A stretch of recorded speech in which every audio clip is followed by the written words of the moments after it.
Hello दोस्तों, कैसे हैं आप सभी। आशा करता हूं आप सभी अच्छे होंगे। आप सभी का फिर से स्वागत है हमारे यूट्यूब चैनल जीसी टेक में, जहां मैं आपके लिए एसबीआई कियोस्क, पीएनबी कियोस्क और सीएससी से रिलेटेड वीडियोस लाता रहता हूं। तो दोस्तों, एसबीआई के उन सभी भाइयों के लिए गुड न्यूज है जिनके पास टैब डिवाइस है या जो टैब डिवाइस से काम करते हैं, क्योंकि टैब में न्यू सर्विसेज ऐड किए गए हैं।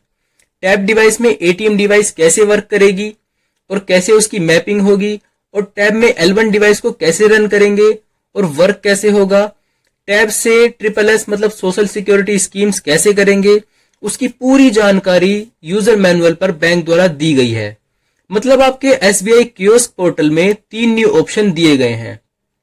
पहला है इंटीग्रेटेड L1 व L0 डिवाइस, दूसरा है SSS यानी कि सोशल सिक्योरिटी स्कीम्स, और तीसरा है टैब डिवाइस से एटीएम कार्ड के माध्यम से कैसे ट्रांजैक्शन करना है। इन सभी की जानकारी यूजर मैनुअल में दी गई है।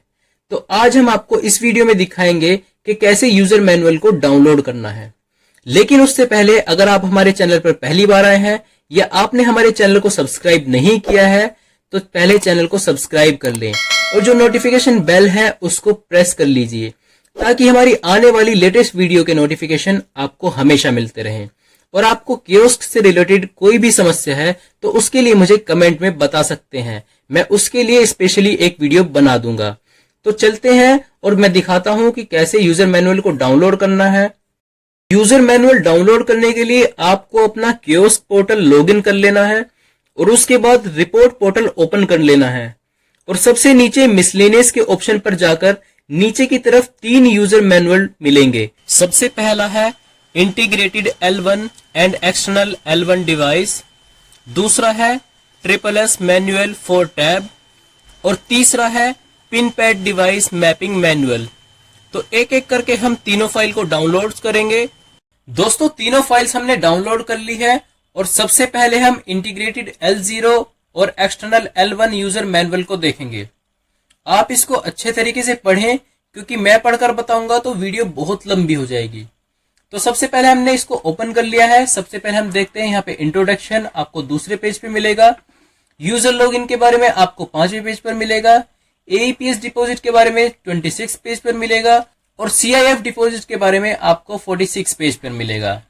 तो चलते हैं नीचे और यहाँ हम देखते हैं कुछ इंस्ट्रक्शन दिए गए हैं, जिसमें आपको बताया गया है कि आपके टैब डिवाइस में अलग से एक L1 डिवाइस रहेगी जो ब्लूटूथ के माध्यम से कनेक्ट होगी और उसके थ्रू आप एईपीएस कर पाएंगे। ये वो डिवाइस है जो ब्लूटूथ से कनेक्ट होगी।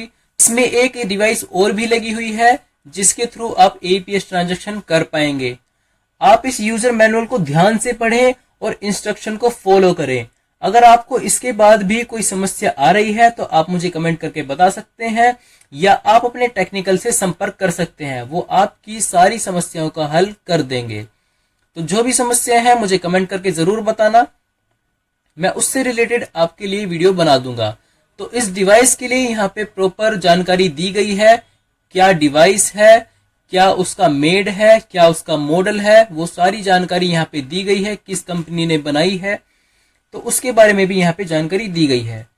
इसमें बताया गया है कि कैसे आप अपनी डिवाइस को टैब से कनेक्ट करेंगे, कैसे आईडी लॉगिन करना है। पहले आपको सारी चीजें पढ़नी है, उसके बाद प्रोसेस करना है। तो पहले ध्यान से पढ़ लीजिएगा और जैसे जैसे आपको बताया गया है वैसे ही आपको करना है। जैसे आपके सिस्टम या लैपटॉप में सीआईएफ के थ्रू एईपीएस होता है और टैब से कैसे होता है, L0 डिवाइस से सीआईएफ विड्रॉ होगा और L1 डिवाइस से एईपीएस विड्रॉ होगा। और आपको यह भी बताया गया है कि अगर आप अपने टैब से किसी और ब्लूटूथ डिवाइस को कनेक्ट कर लिए हैं तो उसके लिए आप अपने टेक्निकल से रीसेट करवा सकते हैं।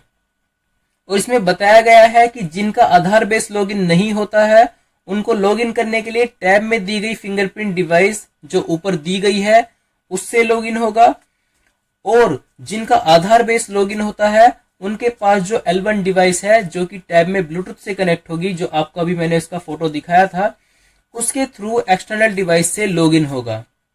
तो इस पीडीएफ में जो भी इंपॉर्टेंट जानकारी है वो मैं आपको बताने वाला हूं। आप सभी को स्क्रीन पे दिख रहा होगा, आपको 2 एप्लीकेशन इसमें मिलेंगे, या आपको अगर नहीं है तो आपको डाउनलोड करने पड़ेंगे, जैसे कि आरडी सर्विस, वो सभी के लिए मैंडेटरी है, और एसबीआई के कुछ सॉफ्टवेयर्स हैं वो आपको यहाँ पे डाउनलोड करने पड़ेंगे। तो इस डिवाइस में मुझे लगता है वो ऑलरेडी आपको मिलेंगे, तो उसकी जानकारी यहाँ पे मिल जाएगी। तो और नीचे चलते हैं, आपको कैसे एईपीएस करना है। सबसे पहले देखते हैं हम कि कैसे ब्लूटूथ से इसको कनेक्ट करना है।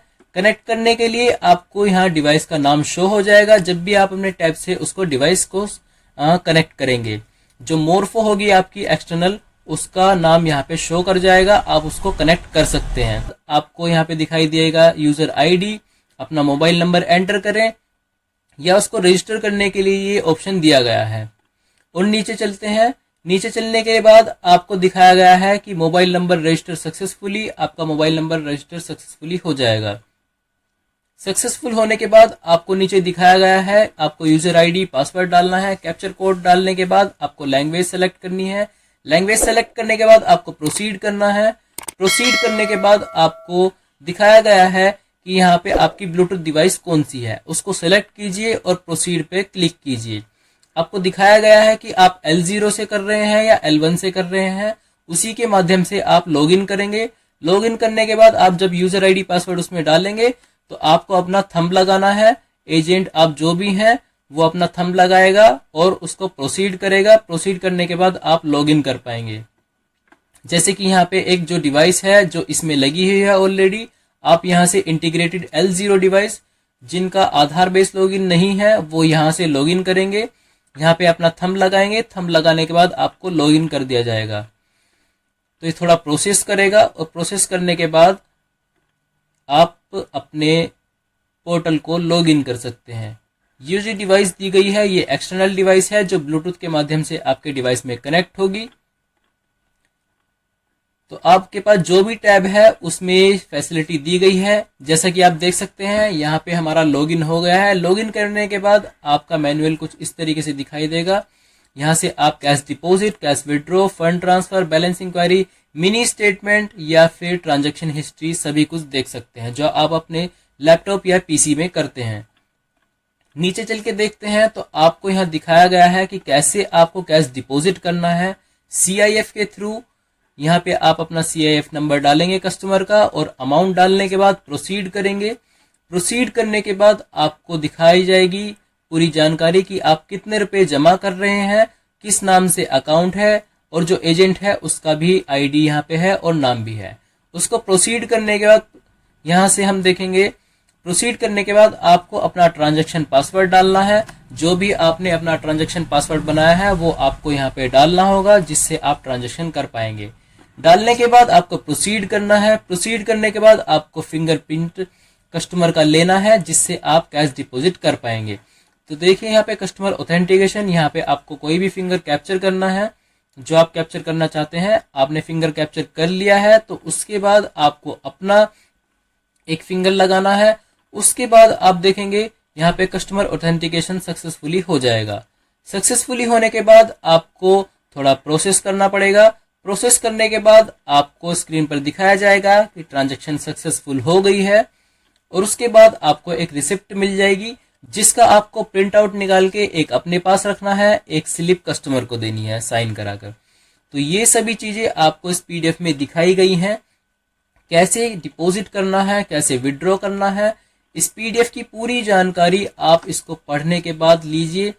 अगर आपको कोई भी समस्या है आप अपने टेक्निकल से या अपने हेड जो हैं उनसे संपर्क कर सकते हैं, मुझे कमेंट करके बता सकते हैं। अगर आपको कोई भी समस्या आ रही है तो उसके लिए मैं आपके लिए वीडियो बना दूंगा। तो चलिए, इस PDF में बस इतना ही। अगर मैं पूरी PDF पढ़ने बैठूंगा तो ये 38 पेज की है, बहुत टाइम लग जाएगा, वीडियो बहुत लंबी हो जाएगी। अभी 2 PDF के बारे में बताना और बाकी है। दोस्तों, अब हम आ गए हैं अपने दूसरे यूजर मैनुअल की तरफ, जिसका नाम है user manual PMJJBY, PMSBY, APY enrolment and APY closure services on tab. यहाँ आपको बताया गया है कि कैसे आप APY, SBY, JJBY का एनरोलमेंट कर पाएंगे, और सबसे बड़ी खासियत है कि कैसे आप APY का क्लोजर टैब से कर पाएंगे। ये सारी डिटेल्स इसमें दिखाई गई हैं। तो आप इस PDF को सबसे पहले ध्यानपूर्वक पढ़ें और जो भी चीज समझ में आई है उसको फॉलो करें, और जो चीज समझ में नहीं आ रही है उसको अपने टेक्निकल से संपर्क करके, अपने हेड से संपर्क करके पूछ सकते हैं। दोस्तों यहाँ आपको टैब का पूरा मेन्यू दिखाया गया है। जहां आप थोड़ा सा नीचे देखेंगे यहाँ पे एक टैब दिया गया है सोशल सिक्योरिटी स्कीम्स का, जिसपे आप टैब करेंगे तो तीनों ऑप्शन खुल जाएंगे, पीएमजेजेबीवाई, पीएमएसबीवाई और एपीवाई। आप कैसे इसका एनरोलमेंट कर सकते हैं वो यहाँ पे आप इस पे टैप करने के बाद आपको दिख जाएगा। आप किसी भी माध्यम से, चाहे वो CIF नंबर हो, कस्टमर का अकाउंट नंबर हो या फिर आधार नंबर हो, आप किसी भी माध्यम से कस्टमर का पीएमजेजेबीवाई, एसबीवाई और एपीवाई एनरोलमेंट कर सकते हैं। यहां से सिंपली कस्टमर का CIF नंबर डालेंगे और उसको प्रोसीड करेंगे। प्रोसीड करने के बाद आपको डिटेल दिख जाएंगी। आप चाहे आधार के माध्यम से भी कर सकते हैं, चाहे अकाउंट नंबर से भी कर सकते हैं। जो भी डिटेल आप फिल करना चाहें उसको सिंपली प्रोसीड करेंगे। प्रोसीड करने के बाद आपको डिटेल्स दिख जाएंगी। अगर कस्टमर के 2 अकाउंट है, ज्वाइंट अकाउंट है, वो डिटेल आपको यहाँ पे दिख जाएगी। कस्टमर का जिस भी अकाउंट से आप पीएमजेजेबीवाई या एसबीवाई या एपीवाई जो भी एनरोलमेंट करना चाहते हैं उसकी पर्सनल डिटेल्स यहाँ पे फिल करेंगे। फिल करने के बाद आपको प्रोसीड करना है, और प्रोसीड करने के बाद आपको यहाँ पे नॉमिनी की डिटेल्स भरनी है। आप किसी भी आप कस्टमर से पूछ सकते हैं कि भाई आपको नॉमिनी किसे बनाना है, तो सिंपली उसकी यहाँ पे डिटेल्स भर सकते हैं। अगर नॉमिनी जो है वो 18 साल से कम का है तो उसके लिए गार्जियन डिटेल्स भी लगेंगी। तो सिंपली उसको भरने के बाद आप यहाँ से प्रोसीड करेंगे। जो भी एजेंट है वो अपना पासवर्ड यहाँ पे भरेंगे, उसके बाद प्रोसीड करेंगे। प्रोसीड करने के बाद कस्टमर का ऑथेंटिकेशन करना है। ऑथेंटिकेशन करने के लिए फिंगरप्रिंट लगेगा, और फिंगरप्रिंट जैसे ही आप कैप्चर करेंगे आपको यहाँ पे लैंग्वेज भी सिलेक्ट करनी है। आप इंग्लिश में करना चाहते हैं, हिंदी में करना चाहते हैं, आप जिस भी माध्यम से करना चाहते हैं वो यहाँ से लैंग्वेज सेलेक्ट करके आप उसको ओके करिए। ओके करने के बाद प्रोसीड करिए। प्रोसीड करने के बाद थोड़ा प्रोसेस करेगा, और उसके बाद यहाँ से आपका एनरोलमेंट सक्सेसफुली हो जाएगा। तो इसकी एक यहाँ पे प्रिंट का ऑप्शन भी दिया गया है। आप प्रिंट करके कस्टमर को स्लिप दे सकते हैं और एक अपने पास भी रख सकते हैं। तो जैसे कि आपको दिखाया गया है यहाँ पे सारी डिटेल्स कैसे आप एनरोलमेंट कर पाएंगे। आप इस PDF को पूरा पढ़िए, इसमें बताया गया है स्टेप बाय स्टेप कैसे आप अटल पेंशन योजना, SBY और पीएमजेजेबीवाई को एनरोलमेंट कर पाएंगे। थोड़ा नीचे चलते हैं। नीचे चलने के बाद मैं आपको दिखाता हूं कि APY का क्लोजर यहां से कैसे किया जाता है। दोस्तों अब हम आपको बताते हैं इस टैब की खासियत क्या है। इस टैब में आप APY क्लोजर आसानी से कर पाएंगे। जैसे जो पुराने अकाउंट्स हैं जिनका अकाउंट KYC के थ्रू खुला होता है, तो सिस्टम से हम जब उनकी APY क्लोज करते हैं तो उसके लिए ATM डिटेल्स की जरूरत होती है। बड़ी मुश्किल से वो APY क्लोजर हो पाता है। तो उसके लिए यहाँ पे एक आसानी दी गई है। आप किसी भी माध्यम से आप कस्टमर का CIF नंबर, आधार नंबर और अकाउंट नंबर के थ्रू भी यहाँ पे APY क्लोजर कर सकते हैं। जो कस्टमर फिंगर लगाते हैं उनके लिए बड़ी आसानी होगी। आप किसी भी माध्यम से यहाँ पे APY क्लोजर कर सकते हैं। दोस्तों अब हम आ गए हैं अपने तीसरे यूजर मैनुअल पर, जिसका नाम है pin pad device mapping by circle admin and card based transaction on tab. मतलब टैब डिवाइस में पिन पैड डिवाइस कैसे मैप होगी, कैसे ट्रांजैक्शन करना है, इस PDF में पूरी जानकारी दी गई है। कैसे कार्ड से डिपॉजिट करना है, कैसे मिनी स्टेटमेंट करना है, कैसे बैलेंस इंक्वायरी करनी है, कैसे फंड ट्रांसफर करना है, कैसे कैश विड्रॉ करना है और कैसे कैश विड्रॉ बाय OTP भी करना है। आपको पूरी जानकारी इस PDF में दी गई है। अब इस PDF को पूरा ध्यान से पढ़िए और इस वीडियो को देखते रहिए, आखिरी तक आपको सारी डिटेल्स पता चल जाएंगी। तो कैसे इसमें डिपॉजिट, मिनी स्टेटमेंट या फिर कैसे सारी चीजें करनी है वो मैं आपको आगे बताता हूं। तो दोस्तों यहाँ आपको बताया गया है कि कैश डिपॉजिट कार्ड के थ्रू कैसे कर पाएंगे। सिंपली आपको कार्ड पे टैप करना है। टैप करने के बाद आपको यहाँ पे अमाउंट डालना है, जितना भी आप डिपॉजिट करना चाहते हैं। मिनिमम 10K मतलब 10,000 से कम होना चाहिए। सिंपली यहाँ पे प्रोसीड करेंगे। प्रोसीड करने के बाद आपको यहाँ पे डिटेल्स दिख जाएंगी। अगर आपसे कुछ गलती भी हो गई है तो यहाँ पे एडिट का ऑप्शन दिया गया है, आप इसको एडिट भी कर सकते हैं। एडिट करने के बाद आप उसको ठीक कर दीजिए। ठीक करने के बाद जो भी अमाउंट आप विड्रॉ या डिपॉजिट करना चाहते हैं आप सिंपली इसको प्रोसीड करिए। प्रोसीड करने के बाद एजेंट अपना ट्रांजैक्शन पासवर्ड यहाँ पुट करेंगे। पुट करने के बाद आपको प्रोसीड करना है। प्रोसीड करने के बाद कस्टमर अपना यहाँ पे पिन पुट करेंगे। पिन पुट करने के बाद प्रोसीड करेंगे। प्रोसीड करने के बाद थोड़ा प्रोसेस होगा। प्रोसेस करने के बाद यहाँ पे आपको दिखाया जाएगा कि ट्रांजैक्शन सक्सेसफुल हो गई है। सक्सेसफुल होने के बाद आपको यहाँ पे पे स्लिप दिखाई जाएगी। आप इसका प्रिंट निकाल के कस्टमर को दे दीजिएगा। आप सेफ्टी के लिए अपने पास भी एक स्लिप को निकाल के रखें। आपको यहाँ पे आगे पूरी डिटेल दी गई है, कैसे मिनी स्टेटमेंट करना है, कैसे विड्रॉ करना है, कैसे डिपॉजिट करना है, कैसे बैलेंस इंक्वायरी करनी है। तो दोस्तों आपको यहाँ दिखाया गया है अगर आप 10,000 से ऊपर विड्रॉ करना चाहते हैं तो उसके लिए OTP की जरूरत पड़ती है। जैसे यहाँ आपको दिखाया गया अमाउंट 10,001 रुपए। अगर आप 1 रुपए अभी ऊपर निकालना चाहते हैं तो उसके लिए ओटीपी की जरूरत पड़ेगी। जैसे यहाँ अमाउंट हमने पुट कर दिया है, पुट करने के बाद यहाँ से प्रोसीड करेंगे। प्रोसीड करने के बाद सेम प्रोसेस है, यहाँ से आप एडिट भी कर सकते हैं। आप इसको प्रोसीड कीजिए। प्रोसीड करने के बाद आपको यहाँ पे अपना एजेंट ट्रांजैक्शन पासवर्ड भरना है और भरने के बाद आप प्रोसीड करिए। प्रोसीड करने के बाद आपको यहाँ से अपना जो कस्टमर का एटीएम पिन है वो डालना है। पिन डालने के बाद आप इसको प्रोसीड करने हैं। प्रोसीड करने के बाद आपको एक ओटीपी आएगा जो 6 डिजिट का होता है, वो यहाँ पे आपको पुट करना है। तो जैसे ही कस्टमर के पास ओटीपी 6 अंकों का आएगा वो यहाँ पे आप डाल सकते हैं। डालने के बाद उसको प्रोसीड करिए। ये डार्क हो जाएगा प्रोसीड करने के लिए।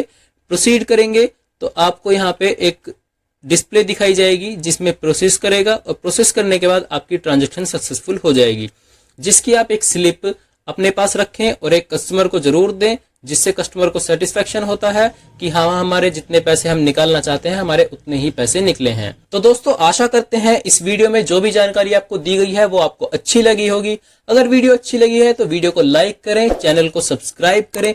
चैनल पे पहली बार आए हैं तो चैनल को सब्सक्राइब करना बिल्कुल ना भूले और जो बेल आइकन है उसको प्रेस कर दीजिए ताकि आने वाली अपडेट्स के नोटिफिकेशन आपको हमेशा मिलते रहें, चाहे वो सीएससी से रिलेटेड हो या कियोस्क से रिलेटेड हो, चाहे पीएनबी हो या एसबीआई हो। मैं हर एक तरह की वीडियोस यहाँ पे लाता रहता हूँ, तो चैनल को सब्सक्राइब करना बिल्कुल ना भूलें। धन्यवाद। मिलते हैं अपने नेक्स्ट वीडियो के साथ, तब तक के लिए take care and good bye.